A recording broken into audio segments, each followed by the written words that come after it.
kailangang tukuyin ang buong lawak ng network na ito. Kung sino ang sangkot, paano gumalaw ang pera, saan ito nagmula. Hindi ito pwedeng baliwalain. This warrants a separate, focused, and full-scale investigation.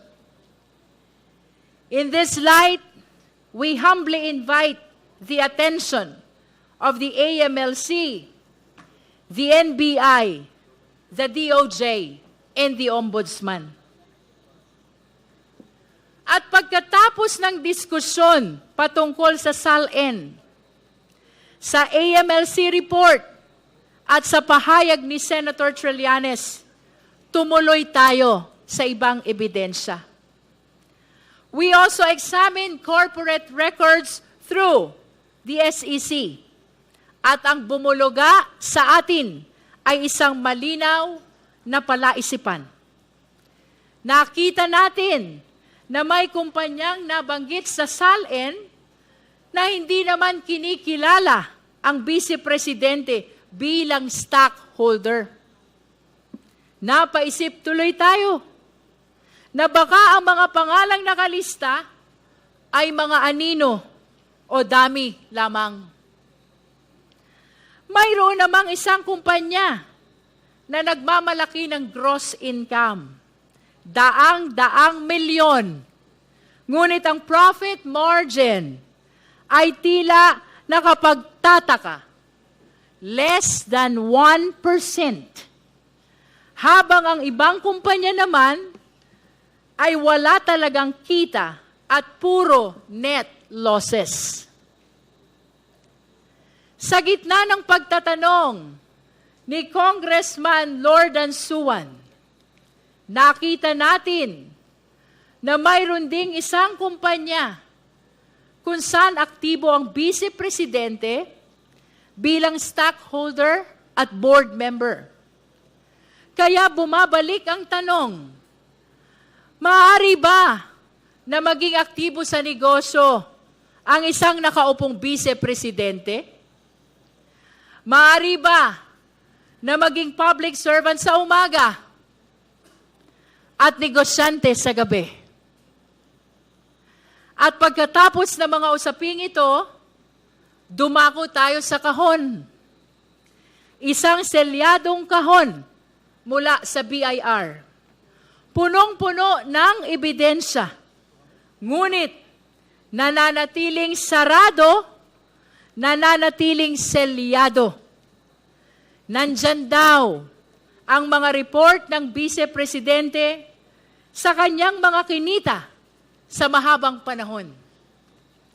Ibig sabihin, kung hindi may paliwanag ang bilyong-bilyong transaksyon na nakita ng AMLC, nasa loob kaya ng kahon na iyan ang paliwanag? Marahil ay pwedeng pag-isipan kung ang SALN ay nagsasabing walang cash at cash deposit at 88 million ang laman ng kabuang net worth. Paano ito itatapat sa report ng AMLC na nagpapakita ng mga transaksyon na umaabot sa bilyon-bilyong piso?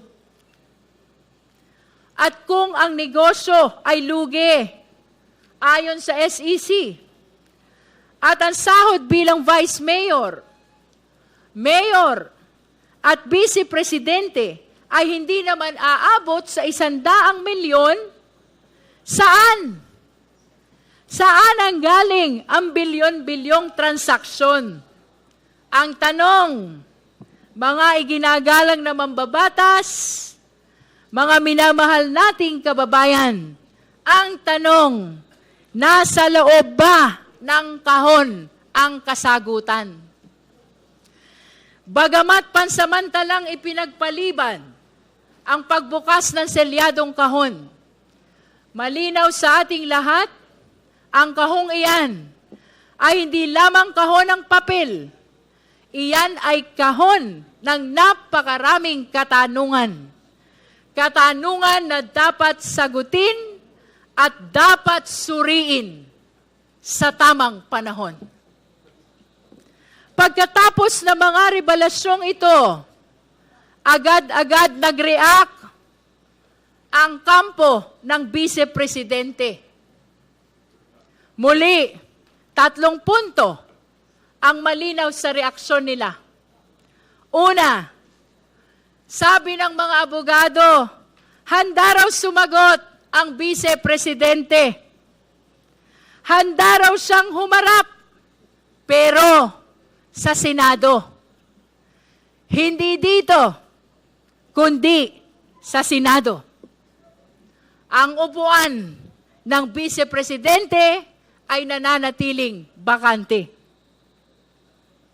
Napaisip tuloy tayo, kung doon siya sasagot, hindi ba't kinikilala na rin niya na meron ng sapat na ebidensya dito at patungo na talaga sa Senado ang kasong ito? Pangalawa, tungkol sa mga naibunyag ng AMLAC, lalo na yung 6.7 billion, hindi raw nila sinasabing tama o mali ang mga numerong ito. Ngunit ang payo nila, be cautious. Mag-ingat daw tayo. Mag-ingat. Naaalala tuloy natin si John Lloyd Cruz sa kanyang karakter na Popoy.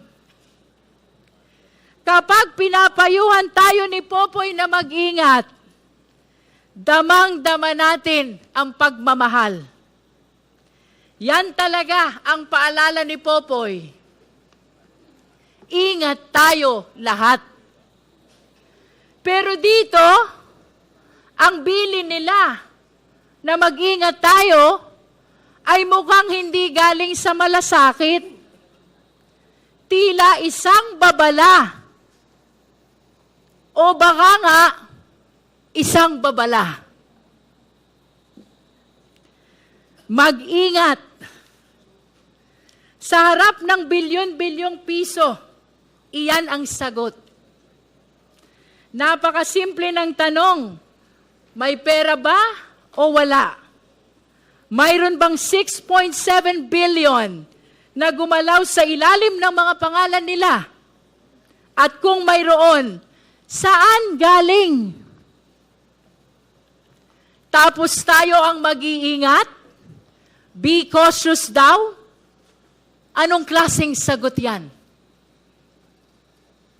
Mag-ingat daw kasi baka raw bloated ang 6.7 million na binanggit ng AMLAC. At baka paikot-ikot lamang ang pera, kaya lumaki ng ganito. Theoretically, posible. Pero isipin natin, mga kasama sa komite, sinong matinong tao ang gagawa niyan? Anong klaseng tao ang paglalaroan ang pera ng ganoon? Paikot-ikot? Palipat-lipat? Inflow? Outflow? Sa loob ng napakaraming taon. Para ano? Para umabot sa bilyon-bilyon. O baka naman, ito na nga ang binabanggit ni Congressman Sia Adjong na nilalabhan na ang pera. Ayon sa kanya, ang paulit-ulit na labas-pasok ng pondo ay senyales ng money laundering.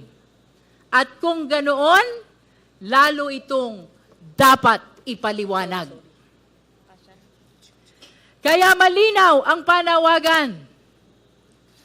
Huwag manghula. Huwag mag-assume. Ang Vice Presidente mismo ang dapat magpaliwanag. Kung walang tinatago, buksan ang records. Ipakita ang accounts. Pero bakit hindi ginagawa? Bakit patuloy ang pag-iwas? At ang pangatlo, sa reaksyon ng defense team, ito na nga, may bagong reklamo na naman daw na inihain sa Office of the City Prosecutor. Bagamat wala pa tayong natatanggap na opisyal na kopya ng nasabing reklamo, let me say this, handa tayong harapin ito. Pero pansinin natin, kung totoo ang mga ulat, ang tinutumbok ng reklamo ay ang sabina natin at ang proseso ng paglabas ng AMLAC report, hindi ang nilalaman ng AMLAC report. Klaro, hindi itinatanggi ang mga bilyones na nabanggit sa AMLAC report. At tila inaamin na may bilyon-bilyon talagang tinatago. At ang tanging reklamo lamang, bakit ninyo kami binulabog? Magreklamo na sila hanggat gusto nila. Ngunit hindi nito mababago ang isang simpleng katotohanan. Ang konstitusyon ang pinakamataas na batas. At ayon sa konstitusyon, lahat ng opisyal ay dapat may pananagutan sa taong bayan sa lahat ng oras. Anumang limitasyon na nilikha ng ordinaryong batas kasama ng Bank Secrecy Law ay hindi maaaring manaig laban sa mandato ng konstitusyon para sa public accountability. At tayo sa komiting ito, ang boses ng utos na iyan. Kaya nga, pwede tayo mag-issue ng nararapat na sabina at lalo na sa kaso ng impeachment, pwede nating hingiin ang report ng Anti-Money Laundering Council. Mga kagalang-galang na mambabatas, mga minamahal na kababayan, dagdagan pa natin ito and listen to this. Hindi nilikha ang Bank Secrecy Law para maging taguan ng hindi maipaliwanag na yaman. Ang layunin ng Bank Secrecy Law ay protektahan ang lehitimong deposito. Hindi pagtakpan ang kahinahinalang galaw ng bilyon-bilyong piso. Ang papel ng AMLAC ay siyasatin ang mga kahinahinalang transaksyon at iulat ang mga ito sa kinauukulan dahil ang pagpapalabas ng katotohanan ay hindi paglabag, kundi pagsunod lamang sa mas mataas na prinsipyo ng pananagutan. If there is nothing to hide, there is no reason to hide. There is no reason to obstruct. The only people who fear the disclosure of these transactions are those with dirty secrets. Transparency is the only response of those with integrity. Everything else is just an excuse. At tandaan natin, dati pa nilang sinubukan na harangin sa kagalang-galang na Korte Suprema ang kapangyarihan ng komite na mag-issue ng sabina. Pero hanggang ngayon, walang temporary restraining order o kahit direktiba galing sa Supreme Court. Kaya malinaw, we shall proceed. At yan ang tatlong bagay na ginawa nila.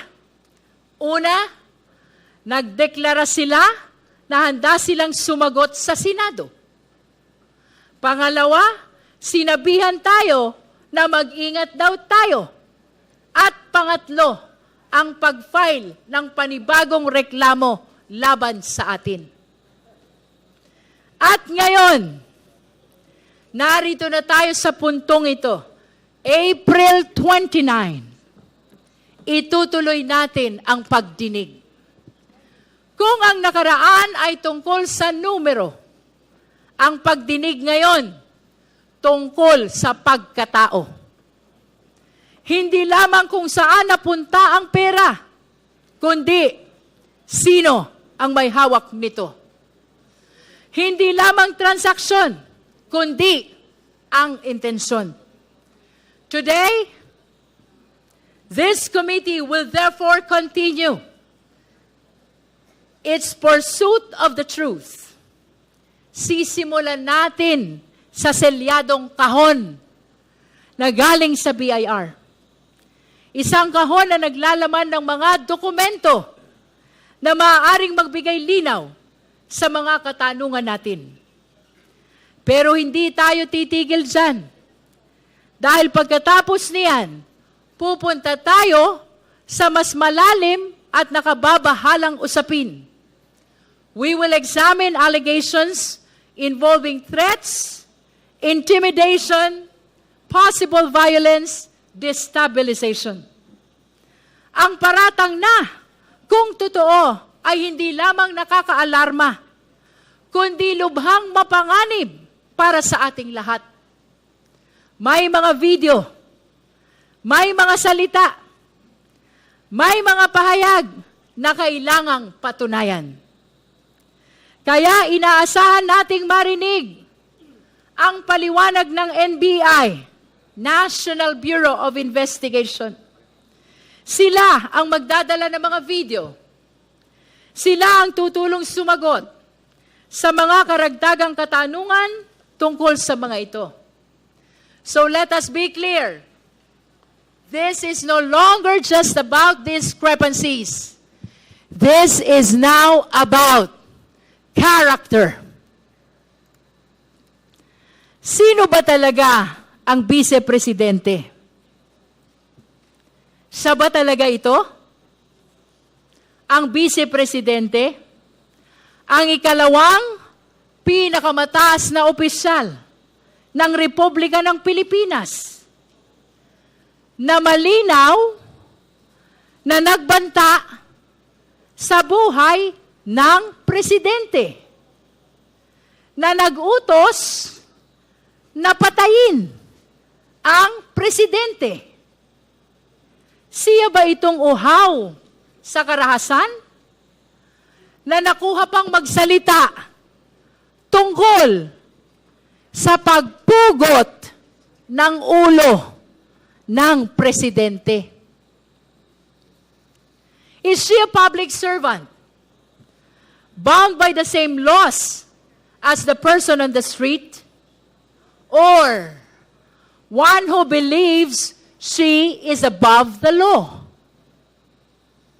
Siya ba ay lingkod bayan na yumuyuko sa batas? O isang makapangyarihang tao na gustong paluhurin ang batas? Ano ba talaga ang kanyang tunay na kulay? Iyan ang tanong natin sa araw na ito. Iyan ang susubukin nating sagutin. At sa huli, babalik tayo sa pinakasimple, ngunit pinakamabigat na tanong. Sa prosesong ito, sa gitna ng mga paratang laban sa vice-presidente at sa gitna ng mga ebidensya, karapat-dapat ba siya sa posisyon niya? Is she still fit in her position as Vice President of the country. Gaya ng lagi nating sinasabi, wala tayong papanigan, kundi ang katotohanan. Saan man tayo dalhin ng ebidensya, doon tayo susunod. Gaano man ito kalayo, gaano man ito kahirap, doon tayo pupunta. Our mandate is clear. Our resolve is firm, guided by the Constitution, anchored on evidence, and faithful to the trust of the Filipino people, and above all, led by the clear voice of our conscience. We shall continue this hearing. Ang sabi ng kampo ng Vice Presidente, let us be cautious. Mag-ingat daw tayo. Ang sagot natin, let us be truthful. Magpakatotoo tayo.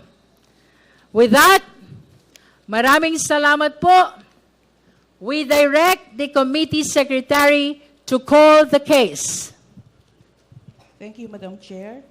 Impeachment complaints against the Vice President Sara Z. Duterte, filed by Reverend Father Joel Saballa et al. And endorsed by Representative Laila M. De Lima, and filed by Attorney Nathaniel G. Cabrera, and endorsed